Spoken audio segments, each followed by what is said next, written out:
Durante l'emergenza coronavirus, Asiago non è rimasta con le mani in mano. La capitale dell'altopiano dei 7 comuni ha lavorato duramente per presentarsi al termine del periodo più difficile per cittadini e aziende come un punto di riferimento per il turismo, come e più di prima. C'è grande interesse verso il nostro territorio in questo momento in cui le persone si stanno organizzando per le loro vacanze e le agenzie immobiliari, gli alberghi stanno ricevendo molte domande anche per visite di unità immobiliari, perché credo che il nostro territorio si presti molto per garantire quel concetto di distanziamento sociale. Quindi noi stiamo lavorando molto in questo periodo perché stiamo elaborando una variazione di bilancio di circa 800.000 euro che sarà a favore prevalentemente delle attività commerciali, del turismo, perché vogliamo iniettare parecchi soldi in questo comparto che è un comparto vitale per la nostra economia. In ballo quindi una lista di eventi e manifestazioni basate su quel che di più importante ha l'altopiano, la natura. Eventi, manifestazioni che porranno al centro l'ambiente quale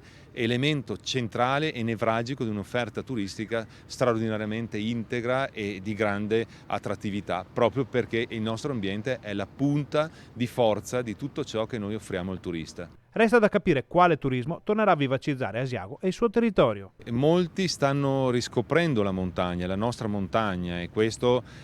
ci viene dimostrato dai dati delle presenze degli arrivi che negli ultimi anni per quanto riguarda Asiago sono nettamente in aumento, e questo premia anche una politica molto forte, molto incisiva a sostegno delle attività turistiche